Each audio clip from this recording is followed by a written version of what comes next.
Hey guys, this is Fioresi Films, and today I'm going to be going over 5 tips to make you way better at Nerf Wars and just Nerf in general, and it'll make the whole experience a lot better for you. And let's get right into tip 1. Hey guys, tip 1 for a lot of Nerf Wars, this is one of the most important things I can ever think of, is always get rid of your bad darts. This might just seem like a common sense thing, but making sure all of your darts are pretty high quality is a big thing about Nerf, because jamming in Nerf Wars just suck. Now if you look at some of these bullets here, these are pretty bad examples. I found my bucket here of darts. It's all my darts I have right here. And I'm going to throw these out later, but some of the things you can tell is like this one right here, it has a hole in the side. You might not notice this, but that's why you should go through all of your darts and throw these out, because if this one gets into one of your mags, it could easily jam your gun up, and then if you jam in the middle of a Nerf war, it sucks. Sometimes you can even break the gun, and it's just terrible. I mean, you might be saying, well, I only have like 16 Nerf darts, I don't have a lot, I only have one gun or something. Or I just don't have a lot and I lose them a lot, and I don't want to just throw out darts because they have a hole or they're a little bit dirty or something. But trust me, any kind of like problem that could be performance enhancing, or let's say if this one was really flat or something, or just didn't look right, I just throw the majority of my darts out like that, or put them into a separate bin, because it's just not worth jamming in the middle of a Nerf war. It will really screw you up.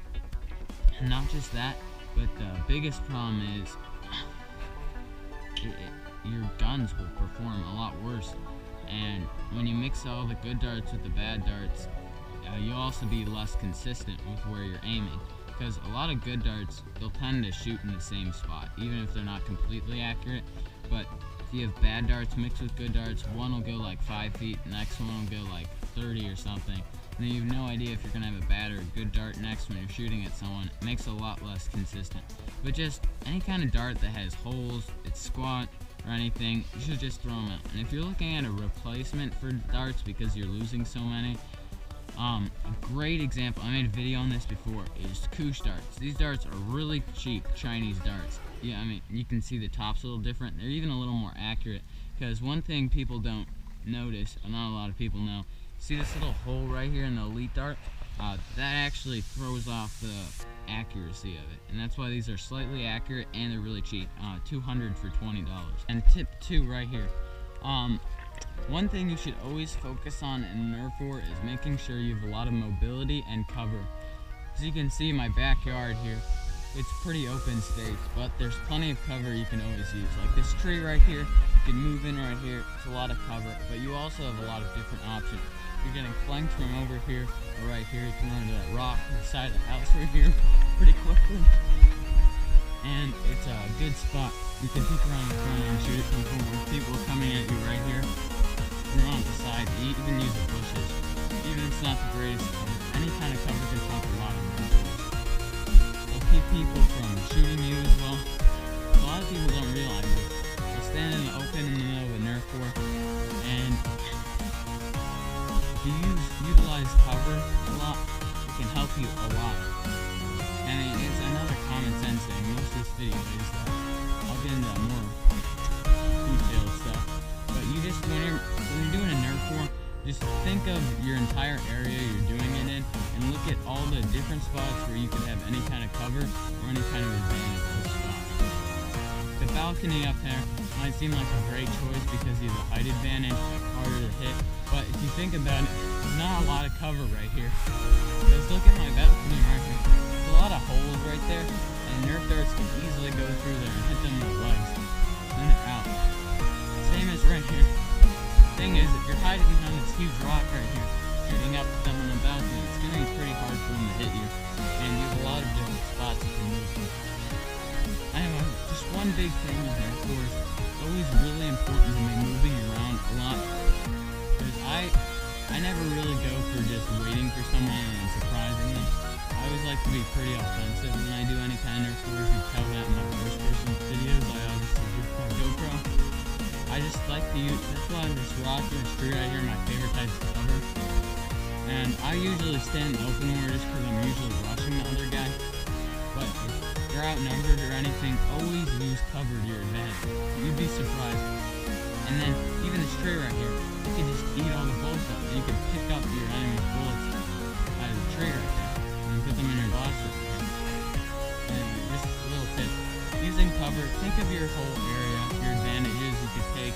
Always use some kind of cover and make sure you have a way out.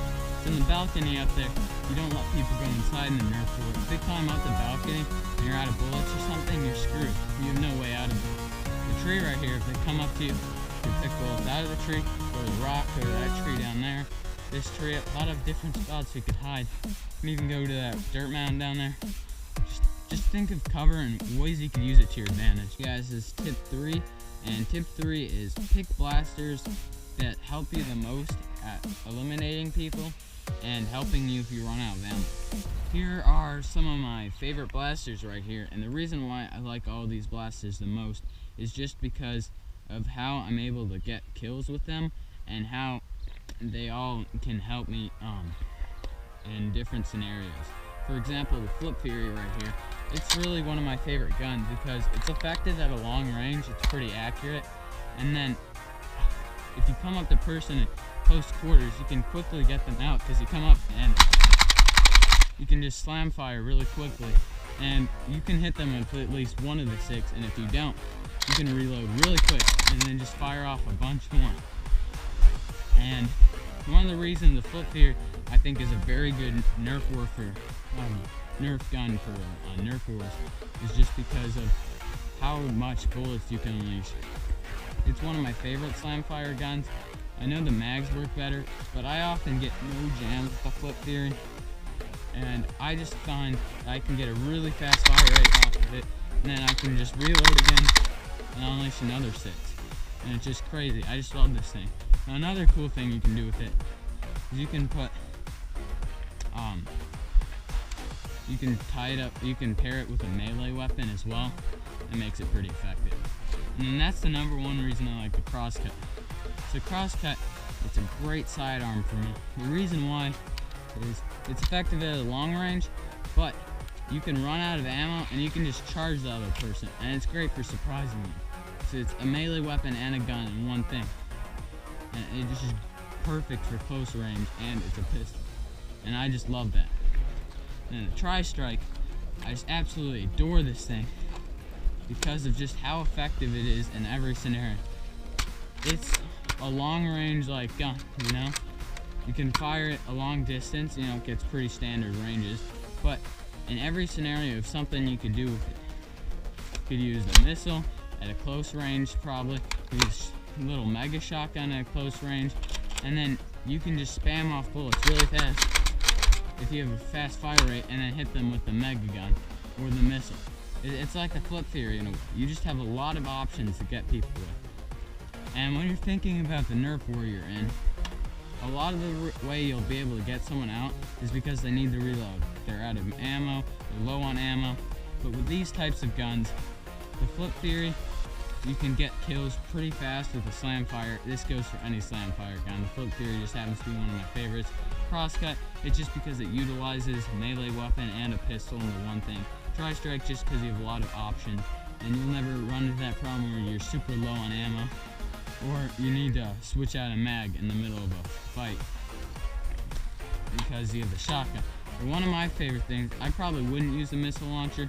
I'd use the modulus pistol stock on the back. Anyway, let's get right into tip. Alright guys, tip 4 is pick attachments that really help you the most. The majority of Nerf attachments are just any kind of stock, pretty much is pretty similar, except for one of my favorites, the pistol stock. I'll go into this, but most attachments will do little to nothing for you, and you have to pick ones that really actually will help your game if you're going to win. For example, shields are probably one of the more practical attachments because they can actually deflect bullets, and they look a little bit intimidating. Even if they block nothing the majority of the time, if they even block one bullet that would hit you, these can be a great addition. And I'd say at all costs, unless you're just trying to be tactical or whatever, avoid any kind of long barrel or anything, because all these, even though you might think it'll make it more accurate, that's rarely the case. The majority of the time they'll just lower your range. The only one I would recommend is the modulus one, in case you just need extra spots to put on a different attachment. And that's all I could think. Hand grips, great attachment if you have any of them. Can make it easier to hold your gun, and that's a good reason to have one. I'll put it into the good pile over here. And you just gotta focus on good attachments. Same goes for scope with the long barrels. All Nerf scopes don't do crap. I mean, you can look at them, they look cool or whatever, but if they get in your way at all or make your gun heavier, it's just a waste to have on your gun. Another long barrel, scope, it's just my bin of different stuff. And stocks, I'd recommend having one, but if you have a stock, make sure it has some kind of function. Like this Alpha Strike one has, there's like no real advantage to this unless you really like this stock. But the recon one right here, you can put a mag right here vertically. For the pistol stock, you have another attachment point right here, and it's also a pistol. I mean, that's great because most Nerf wars, if you're out of ammo, you always have like one last ditch thing you can do with this pistol stock, or you can just surprise them. And then bipods, I don't know. I only would really recommend these if you have a big gun that you couldn't carry very well or set up very well, like the Mega Mastodon, for example. If you're a smaller kid, you know, putting a bipod on it make it easier to aim. If you're like positioning it on a rock or something, I don't know.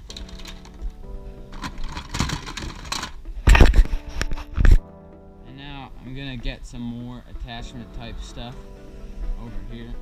I'm gonna go into the mag part of it. When I pick a mag, this is just general accessory details. Go for the 18 round ones. Only carry the 6 ones on you if it really helps you. If you can't really fit the 18s in your pockets and it's just easier for you, you have smaller pockets, or you can fit more of these in there. 18, the thing is, you'll get most of the people out when they're switching them. 18, you're less likely you're going to have to switch, because someone who uses 6 round mags, they'll have to switch 3 times as much, and they're going to have 3 times as much on you mags as you, just to match your amount of ammo you have. Drums can be good as your first mag you put in, but carrying drums on you, you'll be able to carry less drums than mags just because these are vertical, and these kind of take up the space of like 3 mags. You can see here, the drums, they take up like the space of 3 mags, so it's just more efficient to have a bunch of 18 round mags in your pocket or a vest or whatever you're using. And for ammo bags, I would really recommend some kind of ammo chain like this to carry your mags on you, because you can put mags in each of these spots. If you're really looking for a pretty cheap one, those are really effective. But the most part of this tip 4 is just try to avoid useless crap that's not really going to help you, like a long barrel or this right here. Any kind, if you have a stock like the recon stock, use this instead of this. It'll just help you much more, having that extra mag if you don't have an extra pocket spot. It's always better to keep more ammo on you and focus on what's the most efficient, most practical. Okay guys, this is tip 5. And tip 5 is eventually with Nerf, you're going to want to get to modding your blasters. This might not seem like, oh, modding your blaster is pretty tough. I'm not sure if I want to do that. And that's right. Modding it can be difficult, but most people can do it. I would recommend this if you're more experienced and you really want to get into Nerf as a hobby, get more serious about it. Modding can have a big payoff. You put work into a product and then you can really enjoy it, and you can show it off to your friends. It looks really cool. But there's definitely drawbacks with modding, and I'll cover this later. But if you really want to increase yourself as a Nerfer in general, you're going to eventually have to get to modding. Because with modding, you can pretty much outperform other Nerf blasters, and it really makes it, in a Nerf war, it can make it so much more interesting. Because there's so much you can do with modding. You can completely change the layout of the guns, you can make the decals look amazing, and the performance can be phenomenal.